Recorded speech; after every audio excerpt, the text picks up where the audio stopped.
All right, here we go. Welcome back to Golf Subpar with Colt, Knost, and Drew Stoltz. And Sleaze, if you're watching on YouTube, you can obviously tell we're in slightly different places. It's currently 8 a.m. on Tuesday over here in beautiful Japan. I'm sitting at the base of Mount Jeff Fujimoto currently as we speak. The world famous. It's where he was named after. He was born at the base of that mountain. And konnichiwa and good day to you, my man. How's it treating you over there thus far? Well, got here yesterday. We landed around 2 p.m. on Monday. Had an incredible dinner, which I'll get into later. But made it till about 8 p.m. Woke up at 3:30, wide awake. Have been up ever since. It's not great right now. Gone on a walk, had some breakfast. Yeah, okay. A little tired, but you know what? We're going to adjust. Yep, just gotta heavily medicate. It's the only way. That's the way you get through a lot of problems. You know what I mean? Well, I talked about beautiful Mount Fuji, but let me tell you about something else beautiful, Sleaze. And we are introducing the RLX Polo shirt featuring the new True Stay collar from the RLX Fall 2024 collection. The RLX True Stay collar for performance polo shirts offers a sophisticated blend of style and functionality, perfect for both the golf course and everyday wear.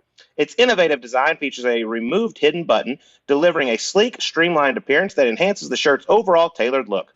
Additionally, the collar is reinforced with advanced materials, ensuring it maintains a crisp, pristine shape even after prolonged use. Whether you're navigating the greens or heading to a casual meeting, this collar combines elegance with endurance performance, keeping you looking sharp and polished throughout the day. Ralph Lauren is the official outfitter of the United States Ryder Cup team and partner of the AJGA. Ralph Lauren is proud to continue its sponsorship of golf ambassadors Andrea Lee, Billy Horschel, Davis Love III, Devin Bling, Doc Redmond, Jonathan Bird, Mega Gane, Nick Watney, Sean Foley, Smiley Kaufman, Todd Anderson, Tom Watson, Trevor Werbelow, Troy Taylor III, Tyler Strafacci, and Zach Johnson. The RLX collection is available in select Ralph Lauren stores, exclusive private clubs and resorts, and online at ralphlauren.com.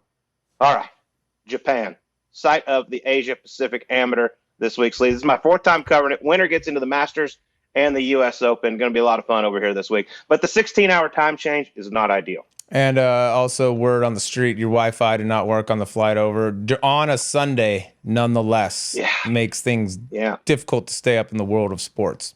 The Cowboys didn't lose. I don't know if you've heard Cowboys that. Did not lose. They did not lose. It's a non-loss week.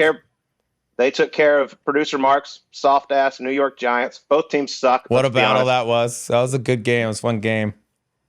But, for some reason, the airline I chose to fly over, which I'm not going to hate on them, their Wi-Fi only covers certain parts. Never understood that. The last couple of times I've made the trip from the United States to the other side of the world, it's worked the entire way. I've been able to watch football, golf, whatever it is. This time, only got to watch it for a few hours. Watched some Red Zone. Watched a little bit of the President's Cup where USA absolutely dominated, 18.5, 11.5. But, that kind of sucked.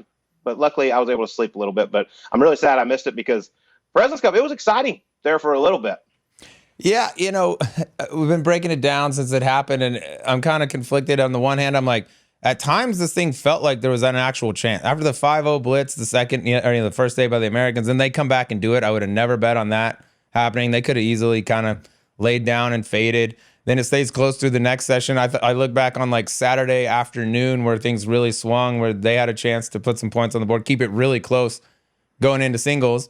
They didn't. We did things that we typically see the Europeans doing when we play them in the Ryder Cup. We just found ways to win matches at the end. And then a four-point deficit going into singles, Colt. I was like, dude, it's over. And it could get super ugly. And credit to them. They battled. They fought those early matches. They kind of flipped a few and got halves and got points in matches that I didn't think they would. But at the end of the day, it's another pounding. And it's 10 in a row. And really only a few of those have been competitive to the end.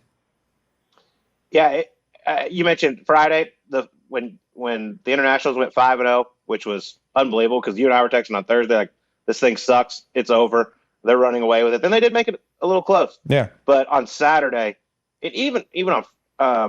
mostly on Saturday, Patrick Cantlay, just some of the putts he made in the morning and then there in the dark at the end.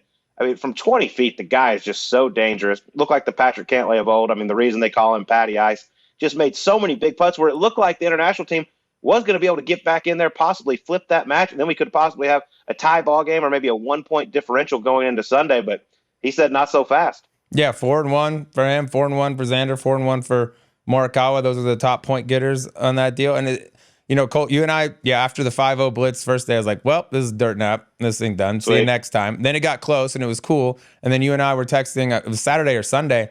And I was like, it's honestly strange watching the U.S. play in the President's Cup because I feel like everything they struggled to do in the Ryder Cup at times, take like Whistling Straits out. That was played pretty nice out there.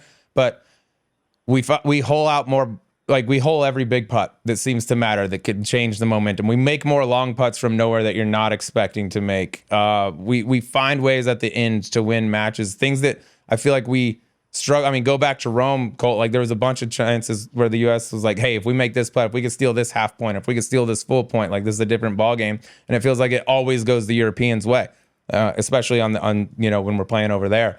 And that's the way I kind of feel about this thing. It's just like, for whatever reason, I don't know how you explain it, we just seem to play more like ourselves and we putt better and we hole out and we do the things we need to do to win this thing. Yeah, I mean, Scotty Scheffler comes out Sunday, first hole, pulls it in the left bunker, slam dunk. Flies it in. I mean, just right out of the gates. It's like, what can this guy do wrong? Nothing.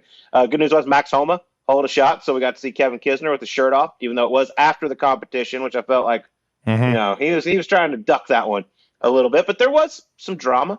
Tom Kim wasn't really happy with everything. People weren't happy. Tom Kim was getting all excited. Siwoo Kim, my guy, was all over the place, running around. Didn't really understand the put you to sleep Steph Curry move when the match wasn't over yet. But either way, Siwoo can do no wrong in my eyes. I still loved it. And I love the energy those guys bring. Yeah, if you're going to put somebody to bed, don't go and lose the next hole to lose the match. Like, I don't know that he fully understands the celebration all the way, but they were going nuts. And Tom Kim, I feel like, like he was at Quail Hollow, Colt, he's the emotional spark plug of that team. Yeah. And I feel like Thursday especially, it was kind of dead out there. He's doing everything he can. I mean, quite frankly, I feel like he called out the crowd. He's like, man, you're trying to manufacture energy. Yeah, calls out the crowd. We need you louder. He's yelling, and he's yelling directly at Scotty Scheffler. Don't know that that's a great idea. They leave the green and go to the next tee. I don't think that's the biggest deal in the world, but it's like he was trying to manufacture something the entire time. The only issue that I have with him, I was like, you could point to a number of things that he did that the U.S. could be like, yeah, I take issue with that. But then as soon as the shoe was on the other foot, he's like, hey, I don't like what's going on in the sportsmanship and the things like that. I'm like, it's okay to be the guy, to be the villain, and to do all the antics, but don't be upset, don't complain when the shoe's on the other foot. That's my. And then the other last little piece of drama. I see you're giving Wyndham Clark went to your PR class again. Had a little interesting comment there. Oh my God. It had been on. Made a couple comments, and then Wyndham just all of a sudden had to go chime in for some reason. Not the best look, in my opinion, for your son there. Yeah, he's like, his name was the one that was brought up. There was people saying there was players, multiple cursing. I heard the U.S. side being like, if that happened, I never saw it. There's, by the way, thousands of phone cameras out there. I got to think if something weird was going on. It's hard to do anything this day and age without people catching on camera. But yeah, he went hard with the nighty-night stuff. He's getting dragged pretty appropriately for it. Yeah, and then the Ben On comes in. And it was actually on our golf.com social media page where they showed Wyndham doing the sleepy thing. And Ben On had some interesting comments about the one guy who doesn't do anything but talk shit the whole day. And then Wyndham Clark came in and said, and then there's the guy that doesn't even have a tee time. I'm like, boy. I think in that situation, it's best to just put it to, don't even respond to anything. But at the same time, I'll say this, like, Ben On, if you're going to be like, oh, you're the guy that hasn't done anything, you should probably have more points than the guy you're talking shit to. You know what I mean? Fair. Like, if you've done the same amount, if you contributed the same amount of points, it's hard to be like, you don't do anything, But at the end of the day, it was just, part of it's good, Cole. I mean, but I feel like so much of this is like manufactured. In the Ryder Cup, I feel like the reactions, the things, like, they're authentic because it means so much. And this thing, I feel like they try to replicate that, but they just don't have it because, quite frankly, the competition, like, it's hard to say something's a rivalry when it's 10 straight. Look, even in Rome, I know Patrick Cantlay had the incredible finish on Saturday, but they were still getting killed going into Sunday. And the fact that everything happened on the 18th green, and the fact that Rory McIlroy was wanting to go at Joe LaCaffa in the parking lot and everything, that made it more interesting. Like, you need a rivalry in these team things. You need these guys to not like each other for a few days. Otherwise, especially in the President's Cup when it's an ass whipping every year, no one's going to watch if there's no drama at all. And I feel like they know that, and so they go out of their way to kind of try to, like I said, I think Tom Kim was like kind of trying to instigate, trying to create that drama, that buzz, anything, because they know. I mean, Colt, with as many points as they play for in the President's Cup, it's more than the Ryder Cup, and with the talent gap that's there, and them not having the guys from Live, that would be a huge help to their team. Like, unless something weird happens, unless they can create some sort of manufacture something out there, if you just play it out, you're gonna lose to the U.S. So they have to try to do something. And I think the thing that's lacking right now that the Ryder Cup has is it doesn't feel like a rivalry. It's hard to hate somebody or have like disdain for somebody when they never beat you. You know, it's like, 13-1-1. We don't care. They're fun. We have a good time, and then we go and we actually get ready for the Ryder Cup, which would beg this question. I would ask you, all right, whether it's close, not close, whatever, it's 10 straight. We've won virtually every President's Cup there's been. Is it still there? Does it still have juice? Do we need to change it? Because right now it just feels like a watered down version of the Ryder Cup, but not as good version. Yeah, I don't even know if like reducing the points will change it that much. I think USA will still be a heavy favorite, but I think they should try it for a year. And if you don't want to go to 3 days like the Ryder Cup because you want that extra day to sell hospitality, make more money, bring more attention to the event, then you sit 4 guys on Thursday and Friday. So that way we get down to 28 points from 30 points. Just do something to help the internationals out because they're just not as deep from top to bottom. And it shows every single year. And I mean, the United States team is not going to be slowing up anytime soon. I would say the internationals continue to get better, but they still, it's too much. I don't think they can compete with these guys. Unless you have it at Royal Melbourne. That's about the only place we've ever seen it come close. It's where they won in '98 with the great Frank Nobilo on the squad. And then that's where they almost came close. It's Lobelo. It's pronounced Lobelo. Lobelo, according to our guy from SiriusXM. But by the way, he is in Japan this week. I haven't seen him yet. I'm very excited to see that ugly mug of his. Stay close to him. But yeah, Royal Melbourne, it was there, and I know they tied in South Africa when it was in the dark, but when it's not at Royal Melbourne, it doesn't really seem like they have much of a chance. They got to go to some place like that where it makes the Americans completely uncomfortable on a golf course that they're not used to playing and on a type of golf that they're uncomfortable at. Yeah, and also the creation of Live Golf Tour and those guys not being allowed to play it has crushed the internationals far more than it hurts the U.S. Like, Bryson would be on the team. Brooks would probably be on the team.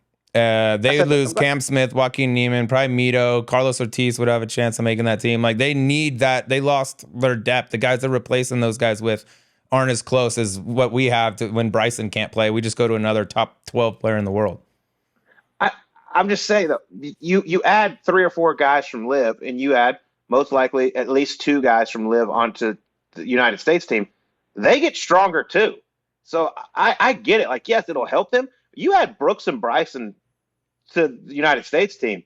It's only going to make them stronger. I still don't think it changes the result of the competition. I definitely don't think it changes the result, but I think it changes how competitive it could be. If those guys were allowed back in, yes, the U.S. team would get better, but the Live by proportionally would get better than we would out of that by having guys like 2 of their top 3. You could argue after Hideki with Joaquin and Cam Smith not on the team. That's 2 of their top 4 for sure. And then if you added those guys and scaled back the points, you could maybe have a competition. But I don't even know if that's enough. I don't know that it needs to continue being this exact same thing. And we're hoping eventually that the internationals win one of these things or make it, more of a rivalry. Because right now it just feels like a victory lap. Yeah, I'm with you. But congrats to the United States team. They played awesome. It was really cool to see.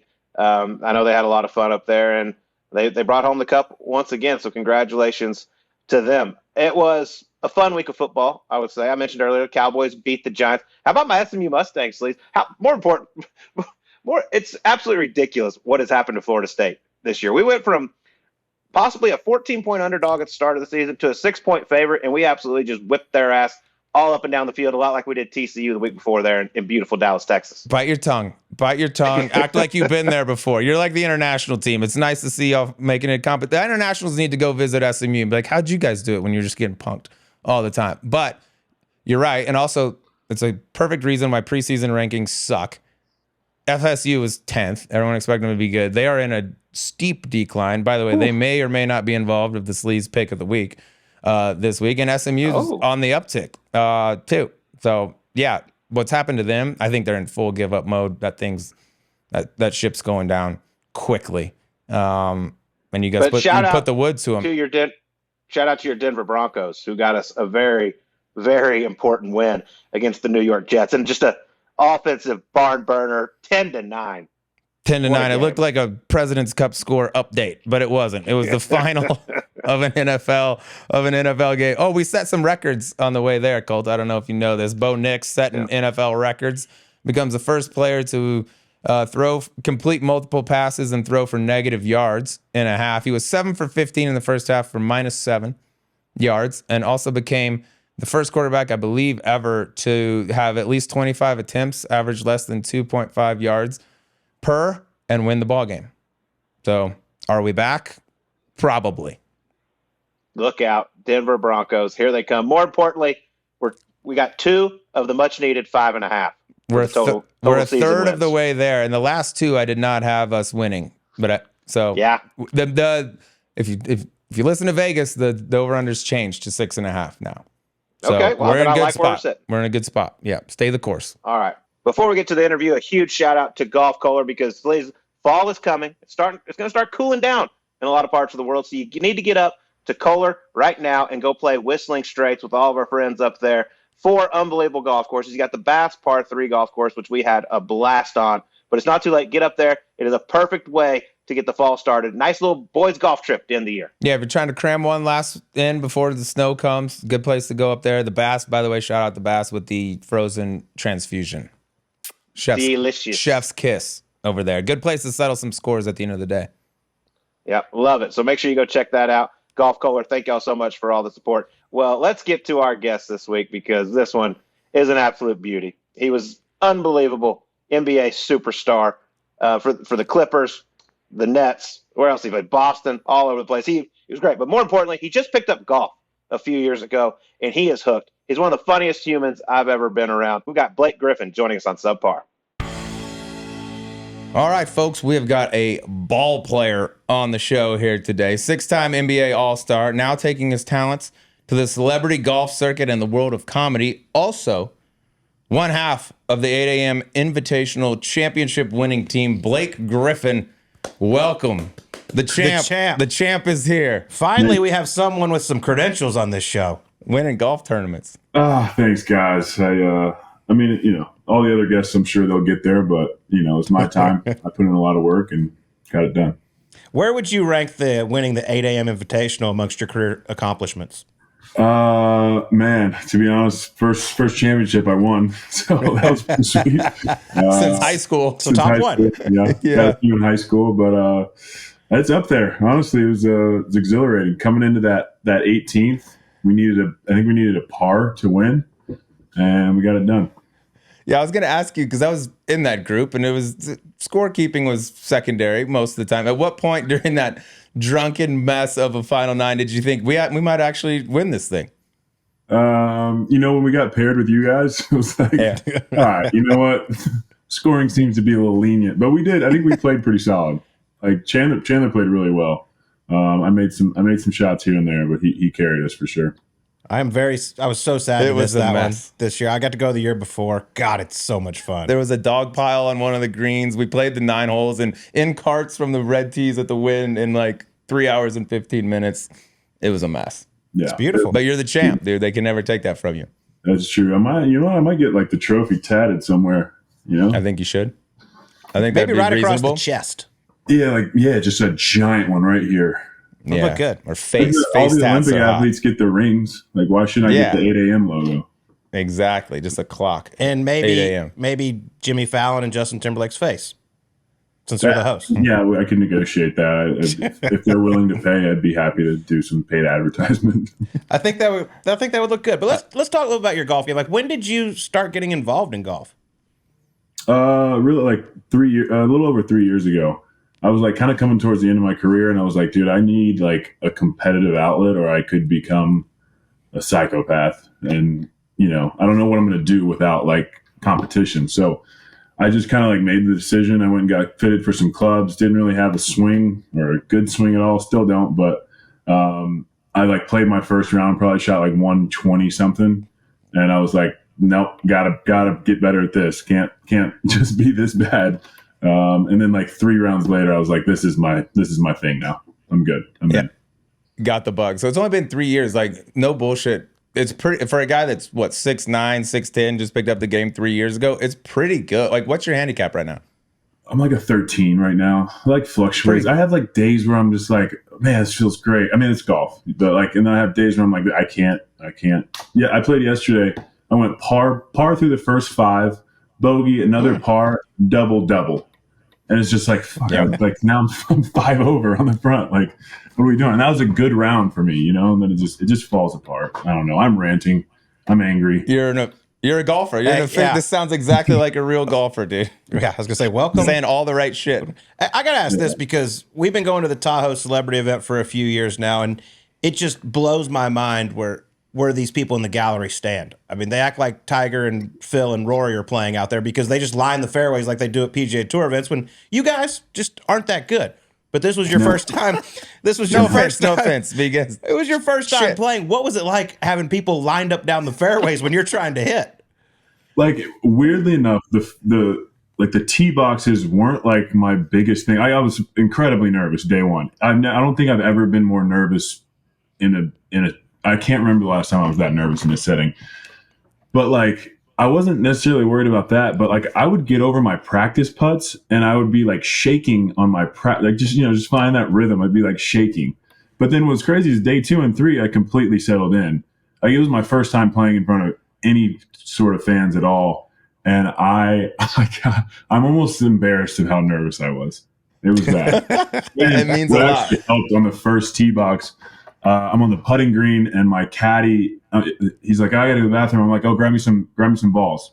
So I go to the first tee box, day 1. I'm walking up. Some guy sees me. He's like, Blake, we need you on the first tee. I'm like, I'm heading there. Baker Mayfield has already teed off as I'm walking up. Vince Carter's next. They're in my group. Vince Carter tees off. My caddy's nowhere to be found. And Vince looks at me. He's like, what do you need? And I was like, yeah, give me a 4-iron. And like, it kind of calmed my nerves because the crowd heard it and they kind of like laughed. So it was kind of like, it's not my club. Like, I just got to do this. And I like striped one down the middle, and that happened to be my only good shot of the day 1. It was so tough. So your first real tournament, you didn't even play one hole, one shot without breaking the rules. That's great. Yeah, they didn't dock me for it. I think because I was so bad on day 1, they're just like, we're not going to dock you for that one. Not super stringent, I don't believe, with the rules out there. So you played out. Who was your caddy? Was this Big Cat? He caddied for you in the, what was that, the practice round? Who's this guy that just didn't show up for the tee time? It wasn't his fault because I asked him to get some balls for me, and we also thought we had more time. So I'm not blaming him at all, but it's my boy Tyler he's a Lakeside caddy. I brought him out there. So, shout out Tyler, not showing up to the first. I love that. I can just see him. There's probably like 5 people in front of him in line in the pro shop, and he's just sitting there just waiting to buy some golf balls. Yeah. No, we're on the team. No, man. you go ahead. We're good. You'll play out of Vince's bag. We got time. Vince, yeah, their specs are about the same. I mean, so you said you've been playing for 3 years. Now you're getting into the celebrity event. You're in the 8 a.m. You're playing Tahoe. How do you feel you did your rookie year on the celeb circuit? How was it? 8 a.m. was obviously awesome. It's great having a partner. Tahoe, like I said, I was so bad day 1. I think I shot a 94 day 1, and I was like, out of 90, I think I was like 79. And then day 2, I think I shot at 82 and then at 84. So I kind of like crept back up, and I felt better about it. But it's like that thing of golf where you're just like, God, if I just played a little bit better day 1, I could have cracked the, top 40 or something like that. But I don't go into those tournaments being like, dude, I got a chance to win. I'm just like, let's just have fun, not kill anyone, and keep it moving. How was the week though? Did you really enjoy it? I know you and Chandler killed it in the karaoke contest. Yeah, that's our thing. Our karaoke, the people want it, so now we got to keep giving. Yeah, it was fun, dude. It was so many people. I'll say that. Like every hole, like there's no, and it's not like it's not like you can be like, hey guys, sorry, I got to concentrate. You're like, I'm sitting 79 out of 90, so I'm just like signing autographs, and the people are just like at those tournaments, like. There's some guys the last day that like followed me. Like there were at least at like 10 of my holes. It felt like 10 of the holes, and they were just like, they were so good. They brought like great energy. They had like recurring jokes through every hole. So shout out to those guys wherever they are. Didn't catch They were at 10 of your holes. Yeah, dude, that's a Yeah, lot you know what? If we it's a could just lot of shrink actions. that. Pause. We'll edit. We'll handle that for you. How about stay on Tahoe for a minute? How about like the casino at night is spectacular because everyone goes to the exact same room. I'm sure you knew a lot or most of the guys in that tournament. Was there anyone you didn't meet that you'd met for the first time? Like this guy gets it. God, dude, I met like a lot of the guys. Some of the hockey guys I hadn't met. Chuck and who else? Yeah, I think like most of the guys you just kind of see him around. Barkley was hilarious though. Like I never really spent a lot of time like off the court or like away from basketball around Barkley, and we were gambling one night. He comes by and he's like, I'm like, what's up, Chuck? He's like, man, I just lost 1.5. I'm like, what? He's like, brought $1 million, lost it, borrowed 5, lost it. He's like, I'm going to do karaoke. That was awesome. Oh, dude, that's a good impersonation. That is that's good. Like, yeah, that's my he's the MVP of that tournament every year. I mean, there's nobody that has more fun than Chuck. He like hosts stuff. He's like got a cigar bar. We went there. He's like, dude, he's just like an entertainer, man. He just guy just gets it. I mean, he walks in the front of that casino and works his way to the back to play back there, and it takes him 48 minutes because every person in that place wants to stop. If you've met Chuck once, you feel like he's your buddy. Everybody's trying to catch up, and he God bless him, he entertains every single one of them the whole time. He uses a lot of energy that week. He's like that takes a special person to be able to like give that much energy to everybody. But you're right, he does it, and it seems genuine. Like it's not like it's not like he's just like, hey, how you doing? Keep it moving. He stops and talks to you. It's pretty awesome. He was doing an interview on Saturday after his rough night of gambling and sitting there, and he's like, man, I just love this tournament so much. Everyone is so nice, except for that damn dealer Vivian. I don't really like her. On national television, I was like, this guy, no one better. Vivian might have taken that 1.5er from the kid. And it was in a hurry. It don't take long. But through the game of golf, you've obviously met a lot of people, and I know you've started a friendship with Max Homa through all this. How'd that start? So I didn't really know him. It was kind of a cool story. I went to the Tour Championship at East Lake, 2022, and a buddy of mine knew him. So he went with me, and we were like inside the ropes following him. And we went up. I came up and met him on the range, like before he teed off, and he told me this story about I'd gone to visit a kid that was that he went to high school with. I went to visit him in the hospital. He like wasn't doing well, and unfortunately passed away. And I wore one of his bracelets during a game, and I had it on like a post game interview. And he came up and he was like, "Dude, I don't even know if you'll remember this, but that kid went to my high school. You know, I knew him growing up, and everybody at the school just thought it was like so cool, and it just stuck with me forever." And I was just like, "Oh well, it's it's not." And tell that story to hype myself up, but like that's also the kind of guy Max is, to like remember that and bring that up. And then I got to go to dinner with him after the round. By the way, he shot like a 64 that day, so maybe I should start caddying or be around all the time. We went to dinner that night, and it was just like this guy just fired his 64 at the Tour Championship, and he's just at dinner, just hanging, talking, like the most down to earth person ever. And he's hilarious. His tweet about losing to a guy that was in jail. That's good. Yep. It might be a tweet of the year for me.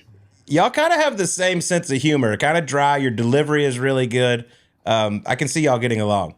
Yeah, he's the man. Great sense of humor. And yeah, you're right. Super dry, but just like seems like I can't wait for his captions after the tournament, because he always posts something and has an unbelievable caption. Yeah, he's good. He's as good as they come. And he was getting hammered on that, hey, roast my swing for a while. He's having to roast 25 swings with 25 new jokes all the time to keep the gag going. Yeah, and somehow he kept delivering. And he did it. I also heard you kind of played lead blocker for his wife, Lacey, leaving the restaurant that night. Yeah. It's the one thing I can do. I can clear some space, just get me out front. She was like, at the time, she was like, I think she's pregnant with their first kid, and like, hey guys, give her some room here.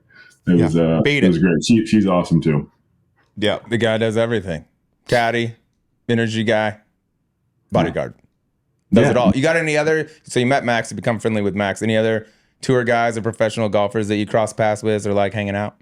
Yeah, Justin Thomas. I'd known him from before we're at XL, the same agency. So I'd met him before, but had hung with him. Oh, we went to that Netflix, the Netflix Cup, and he was there, and we played some blackjack together. He's awesome. Morikawa, I've gotten to know. Yeah, those guys. You don't really hang out with any Good scrubs. squad. Yeah, none of the just Ryder Cuppers. Yeah, you want to hang out with any guys that like grind to keep their card each year? Honestly, man. No time for them. You're playing golf now. Are you watching golf? Like, are you a guy that tunes in on the weekend, Sunday, see who wins? Yeah, for sure. Especially majors. But I'll catch, if I'm sitting around, I'll turn it on Thursday and watch just random stuff. I really enjoy it. I never really watched when Tiger was like, when I was young and Tiger was just like crushing. I remember like watching some back then, but I never really watched golf. It was never like really a thing for me.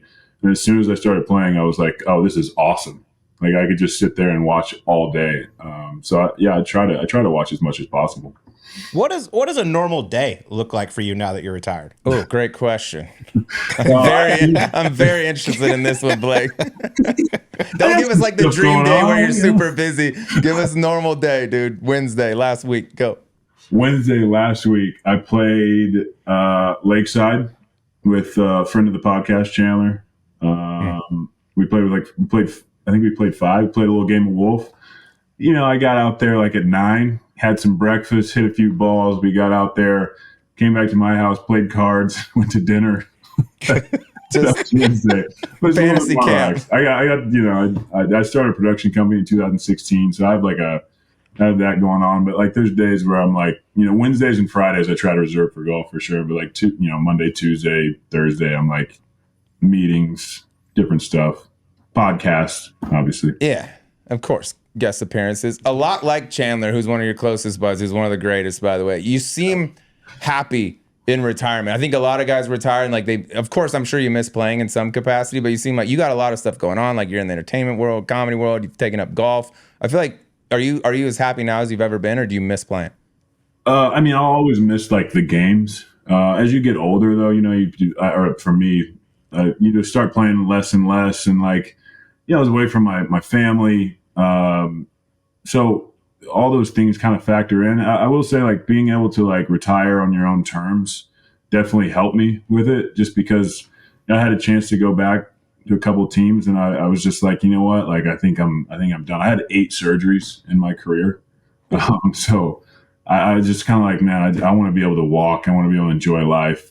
14 years in the NBA, 2 in college, and the 2 in college feels like 4 because of how hard you have to work in college. But I'm just happy, man. I'm happy to get to do all this stuff. I've got to meet awesome people. I got to meet you guys this year through golf.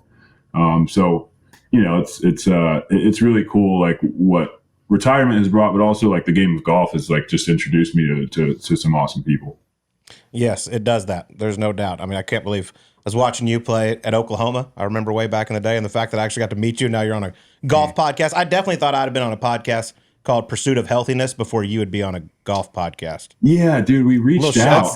Even odds, I feel like. It was like a your people, my people thing, but God, it's a bummer we didn't get you on that podcast. I blame Excel. It's the their fault. Pursuit of Healthiness. Yeah, I can't believe I wasn't on that. You were the white whale. You were the one that got away. They always wanted on that thing. It's not too late. It's probably best you kept your secrets to yourself. You know what I mean? How many people would have just so much power if they knew all those secrets? Well, I mean, I could go on for hours, days, weeks. I mean, yeah, he's got a lot of ways he pursues healthiness. Think about writing a book. Why don't you just give me something real quick right now? Like, just give me a top like health tip. A couple things. Yeah, like 5 hours of sleep a night. Good. Very key. 5? Very key. Only 5. Yeah, maybe 3,000 steps a day. Okay. Yeah. I don't even know if that's a lot or not a lot. See, that's nothing. No, okay. God, no. Okay. I'm a health machine, guys. How much tequila is involved in that? What's the tequila is an upper consumption? And also known as the healthiest alcohol you can have. Yeah, it's the only upper, Blake. I don't know if you knew that. So the only one. All right, cool. Hey. Yeah, that's a little pursuit of healthiness for you. I mentioned, I want to know, like, you're obviously an Oklahoma guy. And we had a golfer on here a few weeks ago, Brad Dalkey, who I asked him on a scale of 1 to 10 how much he hates Texas. Does he know you guy? He said 25. Where does your level of hate rank? I'm gonna go with Brad. It's got to be 25. Really? So it's like That's a lot. Red River Shootout. You are just all in OU. Kill Texas. I hate them. Oh yeah. And the stupidest thing ever is they made this like an unsportsmanlike penalty. Yeah, dude, that's so soft. It's really offensive, guys. Yeah, well, guys, don't do that. Like, come on. Yeah. If down is a penalty, up should be a penalty. Definitely real. I got recruited by Texas, and I really liked Rick Barnes, who was the coach at the time. But I just, like, in the back of my mind, I was just like, this could never happen. I can't go Oklahoma to Texas. It just wouldn't happen. So the hate's pretty real. I wouldn't say hate, but it's just like it's a healthy rivalry. Yeah. Yeah, that would have been treason if you leave Oklahoma and head down there. Really wanted to ride around in that wagon because that thing's really intimidating. It tips over once in a while. Have you seen it tip over? Every once in a while, we get a little too sharp of the turn there. And, it's tough. A little excited. A little excited with that bad boy. You only spent 2 years in college, but being the best player in college basketball, number 1 overall draft pick, is there anything more fun when basically you step on every court and like there's no one here that can even come close to fucking with me and I'm about to dunk on everyone's head? I mean, you had some aggressive dunks in college. I will say, like, my between my freshman and sophomore year, I went to and trained with this guy for like 2.5 months. I had no money in college. So it was literally, we trained 6 days a week, morning, night, 2 a day. There's really 3 a day some days. And like, I will say, like, that set me up for my sophomore year. And my sophomore year coming back, like, I got back to campus and we were still doing scrimmages, like team just pickup. And I was like, oh, like I really saw like the power of like hard work. And like that kind of set me up for the rest of my career. Cause I kind of always knew like if I like put the work in, like just it uses your mind just in general. Like if you feel prepared going into like a season or like a situation, a game, whatever it is, then it like puts your mind at ease. And then you just let your training like take over. But yeah, it was like that sophomore year was like kind of like a dream sequence. I felt like every game you go into is just like try to do something better, try to do something new. And we had a good run, but we ran into North Carolina, who was loaded that year. Well, that kid from Colorado busted his ass all off season, then you just put your nuts on his face. How do you prepare for that? Yeah, dude, that's assault, brother. I mean, he's a video, or I don't know what his title is now. I think he's with the Knicks still now. He was a video coordinator with Detroit when I was with Detroit. And wow. Yeah, he like came up to me. He's like, dude, I played at Colorado. And I was like, oh, yeah. And then he was like, yeah, I was the one that was like running back. But he's a great dude. He's a great dude. That poor guy. I know, that poor dude. That's all he's going to ever be known for. But, oh, yeah, I know you. I got a poster of you. Look back in your whole career, college or NBA. Is there one dunk that stands out to you where you just postered somebody and you're like, that's the one. That's my favorite one? I think one of my favorites was like I had a dunk on Kendrick Perkins. And Kendrick Perkins was just kind of like this mean, like, defensive stopper kind of. But he was just like, he was just like he's a nice guy, but he was like on the court, he was such a dick, that's what you want, like, especially as a teammate. So playing against him and dunking on him was great. But I will say, like, I had this game against the Knicks my rookie year, and I had like 2 or 3 dunks that like kind of like stood out, and like that was the moment that I looked back and like life just went like just to the moon from there. Like it just felt like it never slowed down. It felt like that game kind of put me like on the map a little bit, I guess nationally, or in the NBA world. Yeah, I mean, you have a lot. I was looking up pictures last night because I was like, "Who's the guy that he absolutely just destroyed?" And it was the Colorado kid. I was like, "You got to be more specific." Yeah, dog. There's a lot of nuts on foreheads. We could talk about basketball all day, but I know Sleaze loves it. I love it. I want to talk a little bit about stand-up comedy. Like, have you always been into that? And when was the first time you ever did it? I've always loved it. I like grew up watching stand-up. Grew up watching like Saturday Night Live. Always loved comedy. And then I like, remember when like Comedy Central was just putting out 30-minute specials all the time? Like that was like when I was in high school, and I would just watch Comedy Central all the time. So I'd love stand-up. And then when I moved to LA, I became friends with some guys out here who do stand-up. A guy named Neil Brennan kind of became one of my close friends and sort of comedy mentors in a way. And I would just go. We had the lockout. I would just go with him, and I would go watch random sets. I would just go to the Comedy Store, Laugh Factory, whatever it is.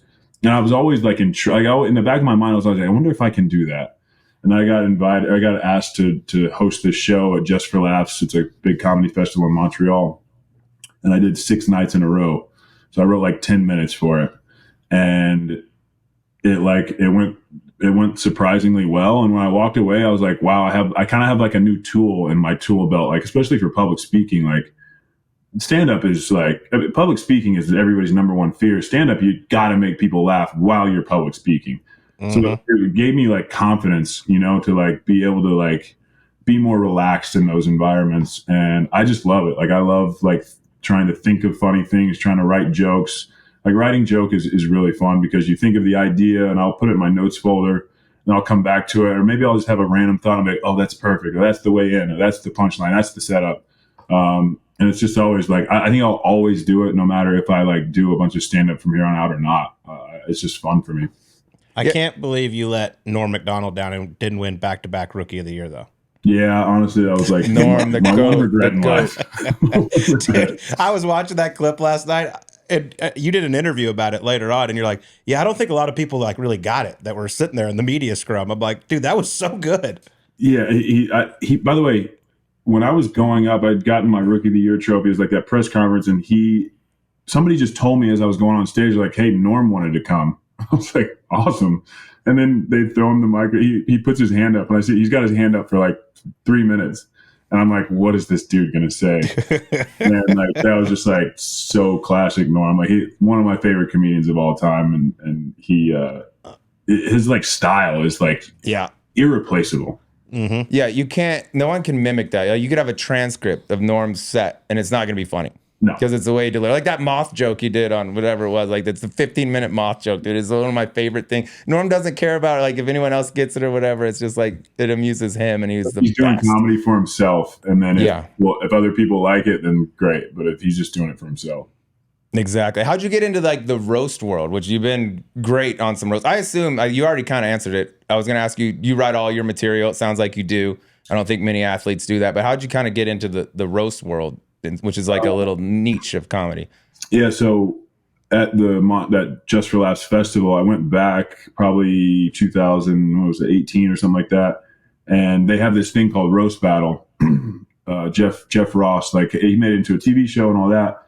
But I went to Montreal and they do a live roast battle, and I just did like a guest thing right before the championship match, and it was fun. I will say like, especially when you're at a place like that, like I started writing jokes, but then, dude, like so many comics have been so awesome. And like, here, or try this, or say this, or like, so it's not really just sitting there, just writing everything. Like I've definitely had help. But I do like to like put pen to paper and try to be the one and not just be like, hey, who's got jokes for me, Yeah. But that's how I got into the roast battle. And then I came home and I did Jeff Ross's TV show. And then they asked me to do the Alec Baldwin roast, and I was like, "Yep, I'm in." Which is a good one. You crushed it. I mean, that was on behalf of half the NBA and all the top 100 Billboard rappers. I was like, "Wow, so good." Those things are so beautiful because, like, it's just I feel like it's kind of coming back full circle where now you can say things. It's like it's okay, dude. It's a joke. Not everything's super serious, and we need that. Yeah, 100%. And that's the thing about roast. Like even like in that time period where we were very, very sensitive about jokes, like roast felt like you could really get away with something. Like I said some stuff in that roast that like you can't just go up and say, or you can't put that in your special, Mm-hmm. Roast kind of allow you like a little bit more space to be like a little bit meaner. And you all know, like, I think the thing is like, you're all sitting up there, you're all free game, you're all putting yourselves out there to be made fun of. So I think everybody feels so much better when, you see the whole dais up there laughing at yourself. I think that helps, but I do agree. It needs to sort of kind of swing back a little bit. And we need to be able to like say these things because comedians are very important because they're like the canary in the coal mine. When something's not right in society, like we have to let them be able to like, be like, hey, this is fucking weird. Like we got to talk about this, and they can do it in such a way that makes people laugh, but also like think a little bit too. I think like the best comedians are all the ones that like say stuff and you're laughing and then you're like, holy shit, that's true. And you're like, that's where comedy really like hits its peak right there.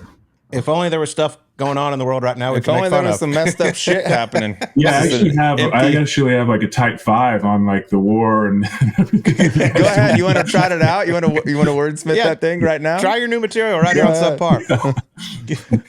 Who are the guys that you like to, if you are going to write a set and you want just like a comics perspective, who are the comics you go to? Like, hey, I'm thinking about this, then like get input on it.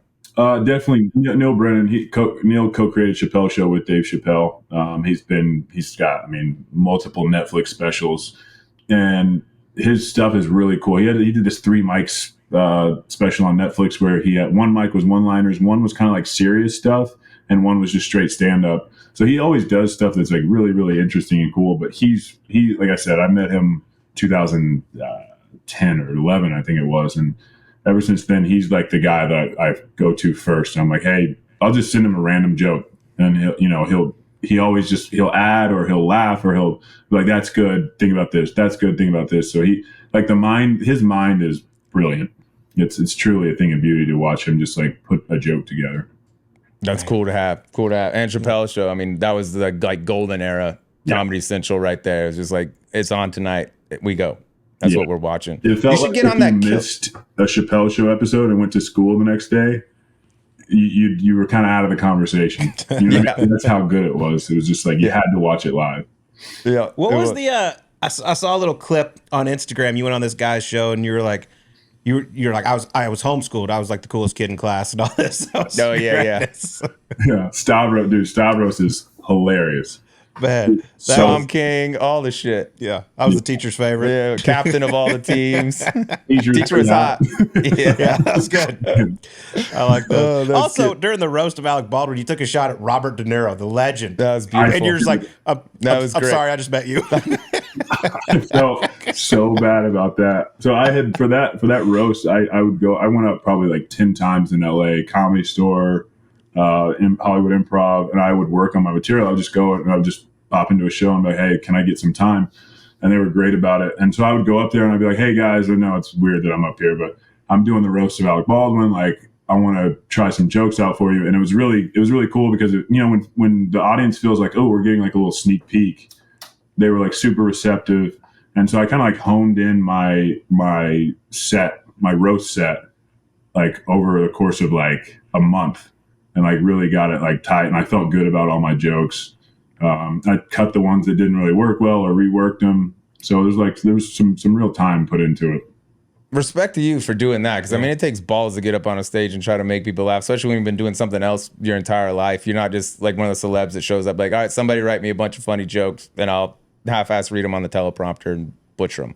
I mean, dude, I think it always comes. You can tell like the guys that like, the comedians are always obviously the best on those things. But like you can tell like the celebrities who aren't stand-ups who like really like put in time, or they're just very gifted comedically, like timing wise. But I just like first roast ever, I didn't want to like go up there and like put up a dud. So I put probably too much time in, but I loved it. It was so fun. It was good. You did much better than The Situation. The Situation had himself an off night. Dude, I heard this story. I don't know if it's true or not, but I heard that he was like kind of like he like wasn't like the nicest person, and so the writers just like, screw this guy. They just like, just throw him some duds. Not I feel like completely set him up, but I feel like the whole dais was pretty much ready to hate him anyways. Yeah. Like he would have had to been a 12 out of 10 to kind of get the respect, I feel like. Yeah, that's true. I don't know if that story's true, but I always loved it. I hope it is. What do you got cooking next? You got anything you can talk about? Entertainment wise, golf wise? I've got some shows that I'm working on.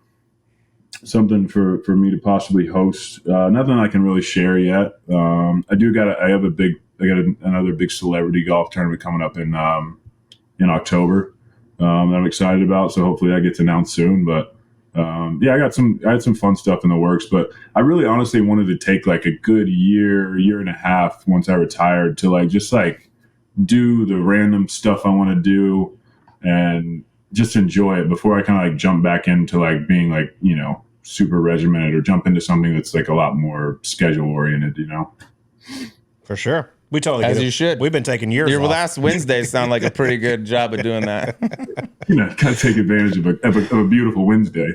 Yeah. As you should. As you should. Let's All right, you wanna do it? let's get to the emergency 9 here, Blake. We're gonna ask you 9 fun ones to get to know you a little better. What should we? The first one. Should we? Well, he is currently dating someone. We can still do it though. He doesn't give a shit. Other than Nikki Glaser, who's your celebrity crush? Hold tight on that one. Oh yeah, Celebrity crush. It could be when you were a kid too, so you don't offend anyone. Oh, when I was a kid, Eva Mendes. I watched Training Day for the first time, and I was like, yeah. That's cool. Like that. That makes sense. Yeah, definitely Eva Mendes early on. Good call. All right. Good call. All right. Since we just brought her up, dude, I know it's all jokes on the roast, but I'm being dead honest when I say I truly think you broke Nikki Glaser's heart during the when all of her jokes were about how hot you are, what and then all yours were just like called her Larry Bird. Like, have you talked to her? I'm sure you've talked to her since then, but did that really get her? Yeah, I kind of feel like it did. I don't. She's done so many of those roasts. She knows like people are going to say it was because she went before me. I don't know how it ended up airing. I think she went first, but I was sitting there like fuck. Yeah, dude, every single joke I had about her was like the complete opposite of hers. Yeah. And, she wanted to bang you in front of her grandparents. Yeah, hers were all compliments about how much she wanted to bang you, and then yours are like, I got Larry Bird over here. Yeah, it was tough. She was great. She's a great sport. She's so good. Very funny, very, very talented. Tell you what, her life changed after the Tom Brady roast. I mean, she went to a whole nother level. Crushed that. Yeah, that roast was unbelievable. That was a really good one. Yeah. A little bit long, maybe, but there were some unbelievable sets. Hinchcliffe's set was fucking nails. He's been like a roast guy he's done roast battles. He's a monster roast writer. Yeah, you'd be good on that show, Kill Tony. Let's make that happen. Dude, I think about I see all those clips. And it's like 1 minute. You got to make people laugh in 1 minute. It's and tough. Like if that first joke doesn't really like land, now you're fighting an uphill battle. And by the way, you only have 30 seconds left. Like that is like the people who go on and crush. I'm like, man, good for you, because that is not easy. But it's also cool that Tony gives them like the platform. You know what I mean? Just random open micers. It's a cool premise for a show. And then you've had Shane Gillis sitting there as Trump the whole time, like, oh god, be funny, please be funny. He's awesome. He's so good. He's incredible. We can stay on the stand-up comedy. What's more terrifying, the first time you ever got on stage to do stand-up comedy, or walking in downtown Detroit at night? I gotta be honest, didn't walk in downtown Detroit at night one time, so good choice. Stand-up comedy. I did laugh at during the roast with Jeff Ross when they said you're now the worst shooter in Detroit. Most violent city in America. You're the worst shooter. You're the worst shooter. Good. That was a good one. That was a good one. Yeah. Have we gotten over that ship to Detroit in the middle of the winter from LA to Detroit? That's got to be one of the worst things as an athlete. I feel like to wake up and be like, it just caught me so off guard. But like Detroit, I will say, like I enjoyed living there. I lived out in like this suburb, like it's a good place to live. It is cold, but it's a good place to live, and I did enjoy my time there. And there's some great diehard fans there that really know basketball and really care. So it was overall it was great. We go up there every year. Very good answer. Yeah, we go up there every year for the Rocket Mortgage, and we've stayed out in Birmingham, which is beautiful. Great restaurants, everything. It's awesome out there. Yeah. Great golf courses. I lived right outside of Birmingham, so like that was like kind of like my hangout area. Yeah. So yeah, it's not bad at all. All right, beautiful. We'll go to another thing, an area where I feel like you thrive. You've been in a lot of commercials, dude. What's your favorite commercial performance that you've had? Oh, that's a great question. I really enjoyed. I did like some Kia commercials for a while. Those were fun. I did a commercial for. Oh my gosh, I'm blanking. Oh my gosh, shit. I'm sorry. I did this commercial. Like flying around on this jetpack, and like in this room, and like trying to deliver a line. it wasn't like an actual jetpack, but I was on this like lift and I had this like prop jetpack on. I was like crashing into the wall and like still delivering lines. And it was like, those were just like so fun for me. I got to work with Jack McBrayer on some of the Kia commercials. We played like this like superhero duo. But the Kia ones were really fun for me because I just got to like do something like just like go all in on it and just be an absolute idiot. And that's all I wanted to do. Every commercial I ever want to do is like, I'm just like, please, can we do something funny? I don't want to do the standard pro athlete. Like, you know, you see like the Draymond Green has this Kia commercial now where he's like in the car and like there's the wolves and like gets out and shuts the door and it's like, boom, no disrespect to Draymond. But like, that's just not my interest. I don't want to do that. I want to do something that will make people laugh. Yeah, they got a basketball court on like top of a mountain out there. Yeah. Like, what? Whose house is this? Yeah. Gamefly. I'm sorry. That was the commercial I did where I was like going around on this jetpack. But there you go. Nice. You've had some good. Well, speaking of Kia, you jumped over one in the dunk contest, but I would say the dunk contest kind of sucks as of late. What can we do to make the dunk contest great again?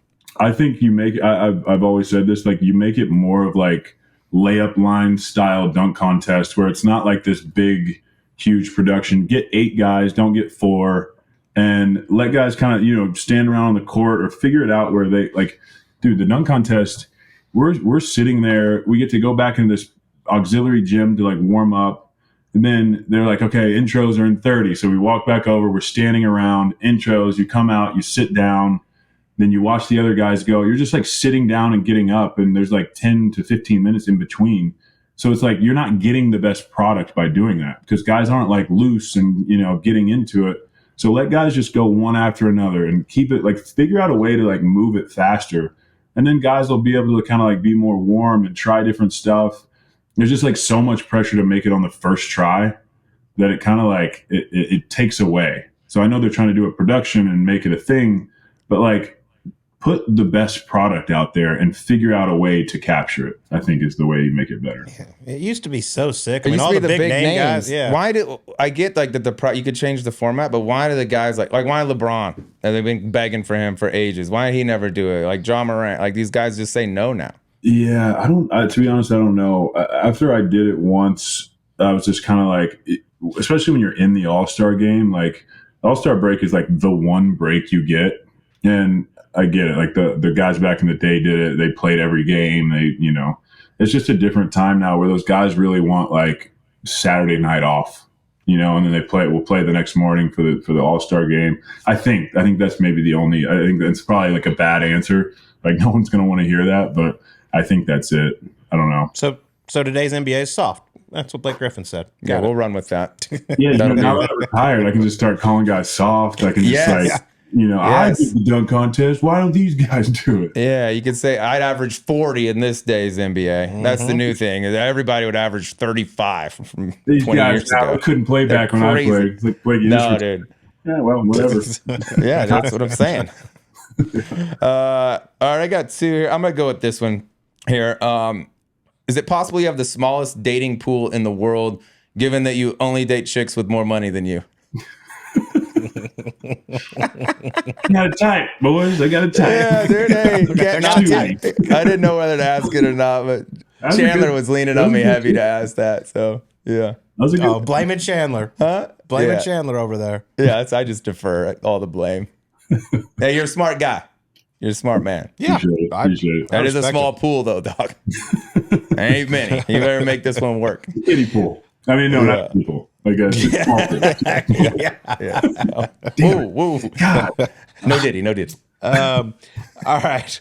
Who more accurately portrayed you? Okay, was it Austin Scott in Clipped or Norm Macdonald in Sports Show? Damn. Norm Macdonald, hands down. It felt like the actor in Clipped, they were just like, he came in for the audition and they were like, well, I guess, like, should we just dye his hair and, like, call it? Well, I guess. Oh, dude. No. He was also, like, so serious. You know, like, it was a very serious character. Yeah. And it's just like, I mean, you guys know me by now. It's just not me. So it's just kind of like, I tried to watch one episode. Actually, Gretzky was like, dude, you got to watch it. I love the show. He's like, I watched it twice. I'm like, why'd you watch it twice? He's like, come on. So we're at Gaza. We're up there. And we're hanging out at our buddy Mikey's house, and he's like, dude, just turn it on. And we turn on one episode, and I got like 15 minutes in. I was like, I can't do this. I gotta go. So in their defense, I don't know where you go for these sports shows. Like, where are you going to find a 6'9" jack dude with red hair that can look like he can handle a basketball? Like, they don't make actors like that. Yeah, yes, I agree. But like, it's like Showtime did a really good job. They did. That was shocking. Like 80s versus like today. But like, man, like DeAndre Jordan's character was like 6'1". He just had dreads. It was just like, you guys couldn't find anybody that was like at least 6'6" to make it look like it, you know? I don't know. Yeah. I should have showed up for the audition of you. You could have been Reddick. I mean, I guess. That's good. Yeah, we Sure. can do it. Yeah. We can do it. Come on, good. you can be on our team. I actually haven't seen the picture of Norm Macdonald when he was you. I want to see that. It was well, the whole premise, he had the show on Comedy Central. The whole premise was like that he goes in the makeup chair, and it was just me playing myself. So it's like, he's like, he does this thing where he's like, yeah, give me that fake chin, that like strong chin right there. She like puts it on him, and he's like, no, it's not Blake Griffin enough. More chin. So I was like, more chin. Kind of a shot at my chin, but I'll take it. Oh God, R.I.P. to one of the goats. Yes. All right, my last question was also about how much Austin Scott resembled you and how uncanny it was. But I'll audible here and go to, this will be an easier one. You get to roast one NBA player and come up with the dais, but one guy's got to sit there and eat it. Who would it be? Well, I mean, the obvious answer is like, you got to do LeBron. Like Tom Brady did it. Got to do LeBron. And, you know, obviously there's no shortage of jokes for anybody, but, you know, he's been in the spotlight since he was 16. Like there's so much material there, you know? And I honestly, like when a guy like Tom Brady's like, yeah, you roast me, you're like, that's pretty cool. You know, the greatest of all time. Like, you know, and then like LeBron, like those type of guys doing it would be awesome. Do you think LeBron would? I don't think so. Don't? I could be wrong. I could be wrong. I have no idea. I could be wrong, but I mean, I didn't think Tom Brady would, and I think everybody was like, "Why is Tom Brady doing that?" And I think afterwards he was probably should have done that. Yeah, it was bad. Yeah, he said his family is like, it hurt his family. Like, yeah, this is a roast, dude. Like, it's gonna be some bad shit. Yeah. That's what it is. Thought they were gonna. All right. My last one here. Your good friend Chandler Parsons. Y'all have had some times together throughout the years. What's your nearest death experience with him? So, me and Chandler, we've known each other since probably 15, 16 years old. We would play travel basketball. And the way we kind of met, we were like standing next to each other on the free throw line. He said something kind of like just joking around, and I said something back, and we both kind of like laughed. And it was kind of like, you know, that moment where you're like, yeah, I guess cool. And then, you know, you're 15. And then I think a little bit later, we were at the same camp and we hung out there. And then my team was in Florida, in Orlando, playing this tournament. And he texted me, he's like, dude, come over. I'm like, all right, cool. So I go over to his house. We shoot basketballs in the backyard. His mom's cooking. And shout out Chandler's mom, sweet lady. We got these Salisbury steaks, you know? And, you know, when you're like chewing a steak and you're like, all right, I think I've chewed enough. And you start the process. Half of the Salisbury steak stayed in my mouth, and half of it was like right here. And I'm at this like dinner table. His brothers are there. I've just met his parents, and I'm like,